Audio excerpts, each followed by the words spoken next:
Assalamualaikum warahmatullahi wabarakatuh. Semangat pagi, ketemu lagi di materi PPKN. Semoga kalian dalam kondisi baik-baik saja dan sehat selalu.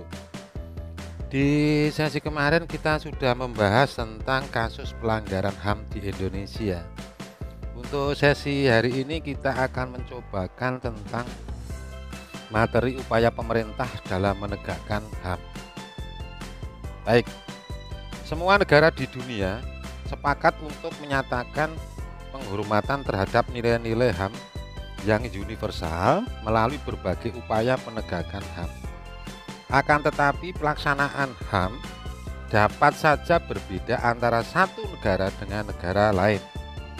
Ideologi, kebudayaan, dan nilai-nilai khas yang dimiliki suatu bangsa akan mempengaruhi sikap dan perilaku hidup berbangsa.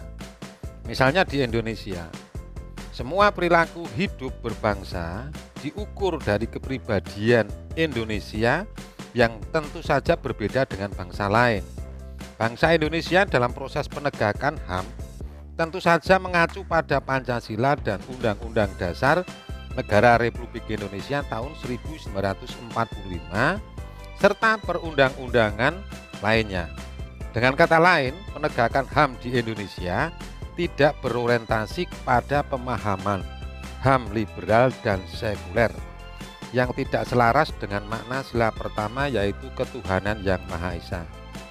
Selain mengacu pada peraturan perundang-undangan nasional, proses penegakan HAM di Indonesia juga mengacu kepada ketentuan-ketentuan hukum internasional yang pada dasarnya memberikan wewenang luar biasa kepada setiap negara. Berkaitan dengan hal tersebut, Idrus Apandi dan Karim Suryadi menegaskan bahwa bangsa Indonesia dalam proses penegakan HAM sangat mempertimbangkan dua hal di bawah ini. 1. Kedudukan negara Indonesia sebagai negara yang berdaulat, baik secara hukum, sosial maupun politik, harus dipertahankan dalam keadaan apapun sesuai dengan prinsip-prinsip yang dianut dalam Piagam PBB. Kemudian yang kedua, dalam pelaksanaannya, pemerintah harus tetap mengacu kepada ketentuan-ketentuan hukum internasional mengenai HAM, kemudian menyesuaikan dan memasukkannya ke dalam sistem hukum nasional, serta menempatkannya sedemikian rupa sehingga merupakan bagian yang tidak terpisahkan dari sistem hukum nasional. Baik, mudah-mudahan bisa dipahami. Lanjut, pemerintah Indonesia dalam proses penegakan HAM ini telah melakukan langkah-langkah strategis, diantaranya sebagai berikut. A. Pembentukan Komisi Nasional Hak Asasi Manusia atau Komnas HAM. Itu dibentuk pada tanggal 7 Juni 1993 melalui Kepres atau Keputusan Presiden nomor 50 ya tahun 1993. Keberadaan Komnas HAM selanjutnya diatur dalam Undang-Undang nomor 39 tahun 1999 tentang HAM pada pasal 75 sampai dengan pasal 99. Komnas HAM merupakan lembaga negara mandiri setingkat lembaga negara lainnya yang berfungsi sebagai lembaga pengkajian, penelitian, penyuluhan, pemantauan, dan mediasi HAM. Komnas HAM beranggotakan 35 orang yang dipilih oleh DPR berdasarkan usulan Komnas HAM dan ditetapkan oleh Presiden. Masa jabatan anggota Komnas HAM selama 5 tahun dan dapat diangkat lagi hanya untuk 1 kali masa jabatan. Komnas HAM mempunyai wewenang sebagai berikut. 1. Melakukan perdamaian pada kedua belah pihak yang bermasalah atau sebagai mediator. B. Menyelesaikan masalah secara konsultasi maupun negosiasi. C. Menyampaikan rekomendasi atas suatu kasus pelanggaran HAM kepada pemerintah dan DPR untuk ditindaklanjuti. Kemudian Wewenang yang keempat atau D, memberi saran kepada pihak yang bermasalah untuk menyelesaikan sengketa di pengadilan. Setiap warga negara yang merasa hak asasinya dilanggar boleh melakukan pengaduan kepada Komnas HAM. Pengaduan tersebut harus disertai dengan alasan, baik secara tertulis maupun lisan, dan identitas pengadu yang benar. Oke, itu untuk satu upaya pemerintah dalam menegakkan HAM. Oke. Sekarang lanjut yang kedua, yaitu pembentukan instrumen HAM. Instrumen HAM itu merupakan alat untuk menjamin proses perlindungan dan penegakan HAM. Instrumen HAM biasanya berupa peraturan perundang-undangan dan lembaga-lembaga penegak HAM seperti Komnas HAM dan Pengadilan HAM. Instrumen HAM yang berupa peraturan perundang-undangan dibentuk untuk menjamin kepastian hukum serta memberikan arahan dalam proses penegakan HAM. Oke, lanjut. Adapun peraturan perundang-undangan yang dibentuk untuk mengatur masalah HAM sebagai berikut. Pada amandemen kedua Undang-Undang Dasar Negara Republik Indonesia tahun 1945 telah ditetapkan satu bab tambahan dalam batang tubuh, yaitu bab 10A yang berisi mengenai hak asasi manusia, melengkapi pasal-pasal yang lebih dahulu mengatur mengenai masalah HAM.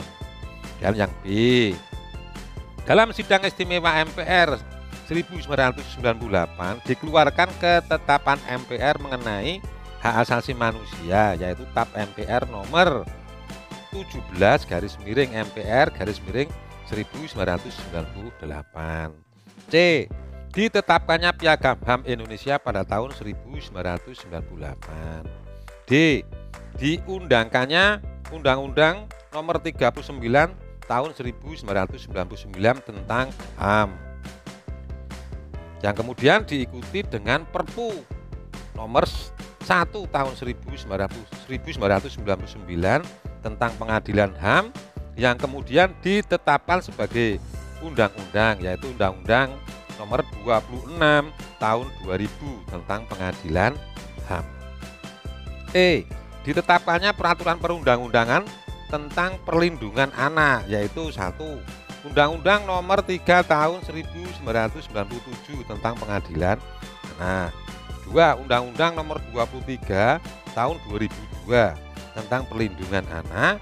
Dan ketiga, Undang-Undang nomor 11 tahun 2012 tentang sistem peradilan anak. Baik, kita lanjut yang ke M. Meratifikasi instrumen HAM internasional selama tidak bertentangan dengan Pancasila dan Undang-Undang Dasar Negara. Instrumen HAM internasional yang diratifikasi antara lain: 1.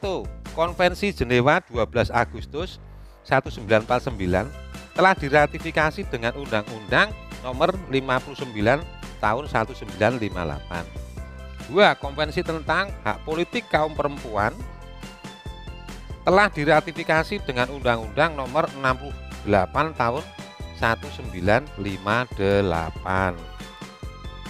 Oke, lanjut di 3. Konvensi tentang penghapusan segala bentuk diskriminasi terhadap perempuan telah diratifikasi dengan Undang-Undang nomor 7 tahun 1984. 4. Konvensi hak anak telah diratifikasi dengan keputusan Presiden nomor 36 tahun 1990. 5. Konvensi pelarangan pengembangan, produksi, dan penyimpanan senjata biologis dan beracun serta pemusnahannya telah diratifikasi dengan keputusan Presiden nomor 58 tahun 1991. 6. Konvensi internasional terhadap anti-apartheid dalam olahraga telah diratifikasi dengan Undang-Undang nomor 48 tahun 1993. 7. Konvensi menentang penyiksaan dan perlakuan atau penghukuman lain yang kejam, tidak manusiawi atau merendahkan martabat manusia telah diratifikasi dengan Undang-Undang nomor 5 tahun 1998. 8. Konvensi Organisasi Buruh Internasional nomor 87 tahun 1998 tentang kebebasan berserikat dan perlindungan hak untuk berorganisasi. Telah diratifikasi dengan keputusan Presiden nomor 83 tahun 1998. Dan yang 9, Konvensi Internasional tentang penghapusan semua bentuk diskriminasi rasial telah diratifikasi dengan Undang-Undang nomor 29 tahun 1999. 10. Kovenan Internasional tentang hak-hak sipil dan politik telah diratifikasi dengan Undang-Undang nomor 11 tahun 2005. 11. Kovenan Internasional hak-hak ekonomi, sosial dan budaya telah diratifikasi dengan Undang-Undang nomor 12 tahun 2005. Oke, sampai di sini paham ya? Oke, kita lanjut. Yang ketiga yaitu pembentukan pengadilan HAM. Pengadilan HAM dibentuk berdasarkan Undang-Undang nomor 26 tahun 2000. Pengadilan HAM adalah pengadilan khusus terhadap pelanggaran HAM berat yang diharapkan dapat melindungi HAM, baik perseorangan maupun masyarakat. Pengadilan HAM menjadi dasar bagi penegakan kepastian hukum, keadilan dan perasaan aman, baik perseorangan maupun masyarakat. Pengadilan HAM bertugas dan berwenang memeriksa dan memutuskan perkara pelanggaran HAM yang berat. Di samping itu, berwenang memeriksa dan memutus perkara pelanggaran HAM yang dilakukan oleh warga negara Indonesia dan terjadi di luar batas teritorial wilayah Indonesia. Oke, materi hari ini kita sampai di situ ya. Mudah-mudahan kalian bisa memahami. Nanti di Google Form-nya nanti kalian bisa ada penugasan, bisa kalian kerjakan. Dan kita akan berlanjut di materi minggu depan, yaitu tentang upaya penanganan kasus pelanggaran HAM di Indonesia. Nanti silakan kalian belajar referensinya baik dalam buku paket ataupun modul ataupun referensi lainnya. Mudah-mudahan kalian tetap sehat selalu, ikuti himbauan pemerintah prokes 5M, sehat selalu. Akhirul kalam, wassalamualaikum warahmatullahi wabarakatuh.